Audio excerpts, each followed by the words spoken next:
네, 안녕하세요. 영상 하나 더 찍어볼게요. 저는 점심 안 먹으니까. 이번 주제는 아무리 끌려도 사랑하면 안 되는 사람에 대한 겁니다.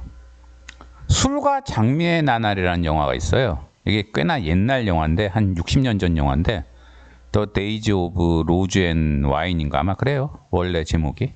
잭 레몬이라고 미국에 꽤나 유명했던 그 남자 배우가 주연을 했는데, 이 남자 주인공이 영화 속에서는 이제 광고회사 임원이에요. 광고회사 임원이라 돈 잘 벌어요. 대신에 영업 목적으로 이제 밤 늦게까지 여러 파티에 이제 참가를 해야 돼요.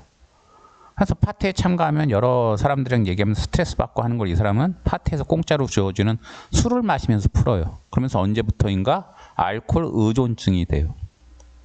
그러면서 완전히 생활이 뭐 망한 건 아닌데 늘 술에 취해 있어요. 그런데 이 사람 아내는 이 사람이 이렇게 파티에 참가하느라 늦게 맨날 들어오니까 집에서 혼자 외롭잖아요. 그래서 그 외로움을 얘기를 하니까 이 사람이 아내한테 술을 가르쳐요. 그래서 당신도 외로우면 술을 한잔 하라고. 그러면서 언제부터인가 이 둘이 부부가 동시에 알코올 중독자가 돼버려요.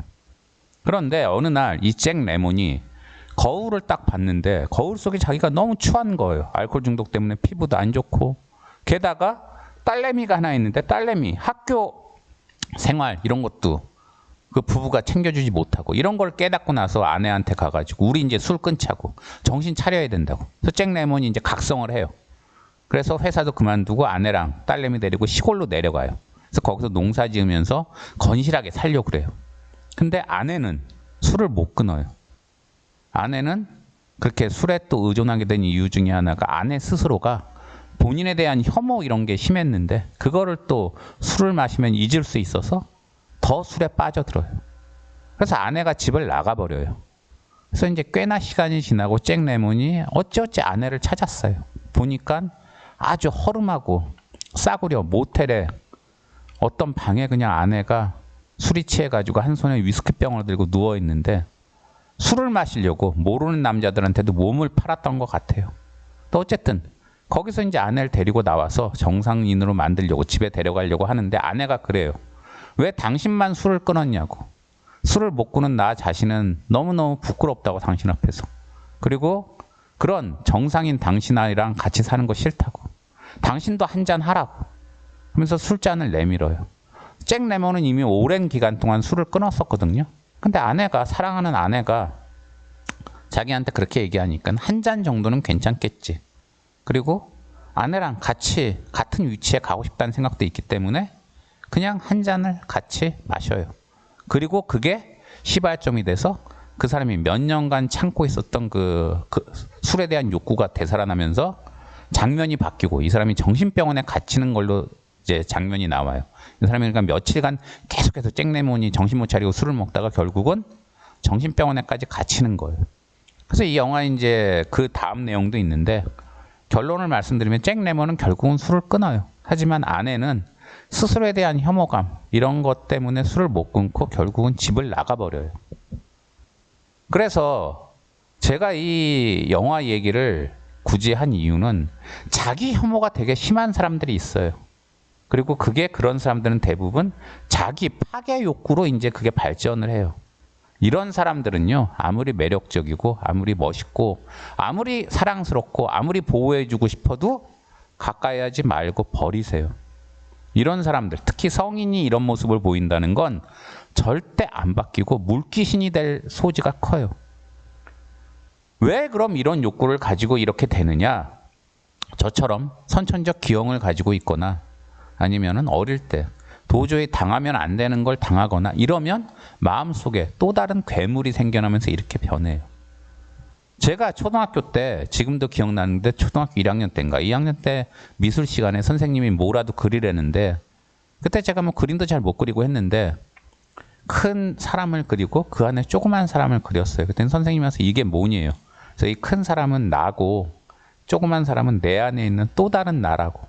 근데 그 조그만 사람을 저는 빨간색으로 그렸어요. 그래서 왜 빨간색으로 그렸냐고 그래서 제가 내 안에 있는 조그만 나는 항상 화가 나 있다고 아마 그렇게 얘기했을 거예요. 그때도 저는 제 자신이 기형이라는 거. 왜 집에서는 나를 계속 학대하느냐. 학대하는지 거기에 대한 분노 그런 거가 휩싸여 있어서 내 안에 누군가가 또 있다고 느끼고 그 누군가는 항상 화가 나 있다고 생각을 했었던 것 같아요. 근데 그런 상태에서 어떤 해소나 치료나 그런 게 안 되고 계속 성인이 되면 어떻게 되겠어요?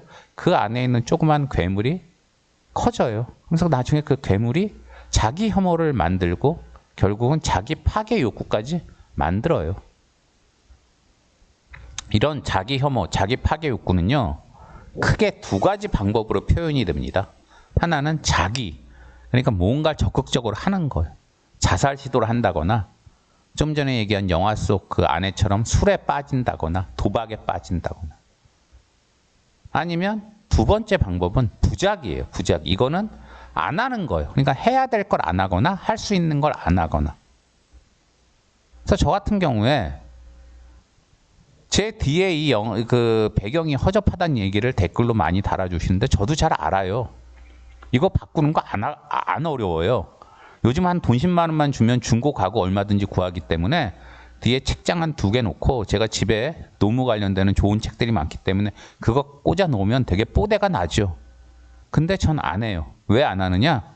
저는 제 자신을 파괴하고 싶고 이 채널이 망하고 싶다. 그 생각이 제 안에 너무 강하기 때문에 그렇게 배경을 안 바꿉니다.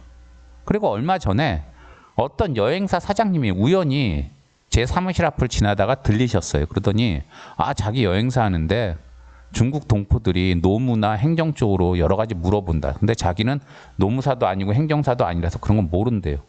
그래서 자기가 그런 손님들 오면 저한테 보내주겠대요. 그러면 저보고는 여행사 좀 이따 구정인데 2월에 구정 때 또 중국 가는 사람들은 그 비행기 티켓 구하려고 되게 신경 쓰거든요. 그래서 그런 것도 저한테 물어보러 와요. 중국인들이. 그러면은 그런 사람들은 자기한테 보내달래요. 자기가 여행사 하니까. 그래서 서로 윈윈 하자는 거예요. 근데 저는 그냥 그러고 싶지 않다고 되게 퉁명스럽게 답변하고 내보냈어요. 그랬더니 그 사장님이 되게 의아해 하더라고요. 서로 좋은 일인데 왜 안 하지? 저는 개업을 했고 개업이 성공하길 바라지만 제 마음속에 그 조그만 아이, 아까 얘기한 늘 화가 나 있는 아이는 너 따위가 무슨 개업을 해? 어서 개업을 망하게 만들고 싶어 나는 이런 생각을 하고 있는 것 같아요. 알라딘의 램프 아시죠? 아라비안 나이트. 그거 만화에도 이런 내용이 나오는지 모르겠는데 저는 오리지널로 책을 다 봤는데 책에 보면은요. 처음에 그 알라딘이 마왕을 꺼내주잖아요. 램프를 이제 건져가지고 뚜껑 열어서 마왕이 알라딘을 죽이려고 그래요. 그래서 왜 내가 널 구해줬는데 죽이려고 그러니? 하고 알라딘이 물어보니까 그래요. 처음에 이 안에 갇혀가지고 한 몇백 년 동안은 누구라도 날 구해주면은 세상 모든 부귀 영화를 주겠다. 그렇게 간절히 생각을 했대요. 근데 몇천 년이 지나도 아무도 안 구해주니까 나중엔 승질이 나더래요. 그래서 나중에는 그랬대요. 마음을. 누구라도 날 구해주면 바로 잡아먹어 버리겠다고. 자기 혐오나 자기 파괴 욕구를 가질 때 주로 그게 어릴 때 시작되는데 그때 제대로 된 부모를 만나거나 누군가를 만나서 그게 교정이 되거나 하면은 그런 사람들은 제가 아까 얘기한 제 안에 늘 화가 나 있는 아이가 화가 안 나 있거나 아니면 사라지면서 정상인이 돼요. 근데 대부분은 그런 사랑을 못 받고 세월이 지나죠. 그러면 그 안에는 어떻게 돼요? 그 아이는 더 화가 나요. 그러면 나중엔 왜 나를 이렇게 방치했니? 난 이렇게 늘 화가 나 있는데 왜 아무도 나한테 신경을 안 써줬니? 이 분노가 너무 커져서 성인이 되고 나서는 누군가가 사랑을 주면은 왜 너는 이제서야 나한테 사랑을 주니? 그러면서 오히려 그 아까 얘기한 그 램프 속 마왕처럼 잡아먹으려고 합니다. 저는 파혼을 제 그 99개월이 흉터 이거 유전 가능하다고 해서 2번 당했는데 요즘은 그 저한테 파혼을 선언한 그 여자들한테 고마워요. 그 여자들이 저한테 파혼을 선언 안 하고 막 결혼을 했으면 저는 분명히 그 여자들을 잡아먹으려고 들었을 거예요. 왜냐하면은 제 안에 자기 파괴 욕구, 자기 혐오는 너무 심하기 때문에. 이거는요, 사랑으로 해결되질 않아요. 특히 성인이 가진 건. 이미 뿌리가 깊고 사랑 같은 걸로 해결될 수준의 문제가 아니에요, 이건. 그래서 다시 말하지만 자기 혐오나 자기 파괴 욕구가 강한 상대는 멀리 하세요. 아무리 마음에 들어도 절대 사귀거나 사랑하지 마세요. 그리고 이 채널 같은 경우도 뭐 며칠 사이에 갑자기 유튜브 알고리즘이 미쳤는지 뭐 여러분들이 이 채널 영상을 보시고 뭐 호의적인 댓글도 달아주시고 해서 감사는 드려요. 감사는 드리는데 너무 자주 오지는 마세요. 제가 이거 괜히 뭐 관종이라서 오히려 역효과, 오히려 더 오세요 이런 마음을 이렇게 표현하는 거 절대 아니에요. 왜냐하면은요, 자기 파괴 욕구나 자기 혐오 그런 거에 시달리는 사람을 가까이 하면은요, 은근히 그게 전염이 돼요. 전염. 그래서 이 제가 만드는 영상들이 제가 반 농담으로 그러잖아요. 이 채널에서는 절대 뭐 희망, 해피엔딩, 뭐 즐거움 이런 거 찾지 마시라고. 우울함, 분노, 불행 이런 걸로 저는 이 채널을 채우겠다고. 농담이 아니에요. 이거 진짜예요. 근데 그런 채널 자꾸 가까이 하시면 여러분한테 좋을 거 없어요. 그러니까 그냥 신기한 마음에 동물원 원숭이 보듯 영상 한 서너 개 보시고 그냥 잊어버리세요. 제가 보기에는 그게 여러분한테 가장 도움이 될 것 같아요. 전에 다른 영상에서도 말했지만 저는 세상에 제가 할 수 있는 기여는 아무것도 없어요. 뭐 듣보잡 노무사가 뭘 하겠어요? 다만 솔직하게는 살자. 그게 저의 이제 인생 모토니까 솔직하게 그래서 얘기를 하는 거예요. 여러분들에게 이게 도움이 될 것 같아서. 그래서 영상 또 우울한 영상 찍어서 죄송한데 여러분이 사랑하는 사람이 아무리 괜찮아도 자기 혐오, 자기 파괴 욕구에 시달린다면 멀리 하시라는 거. 저는 아침마다 세수하고 거울을 볼 때마다 요즘도 왜 나는 이렇게 태어났을까 그걸 한탄을 맨날 합니다. 안 없어져요. 그걸 수십 년 하고 나니까 제 마음속에 뭐가 남아있겠어요. 근데 저 같은 사람이 꼭 있다는 거. 다른 쪽에서도 있으니까. 그리고 외모가 정상인데도 마음속에는 괴물이 있는 사람이 있고 그런 괴물을 가진 사람은 절대 안 바뀌니까 그냥 멀리 하시라는 거. 예, 우울한 얘기해서 죄송합니다. 감사합니다.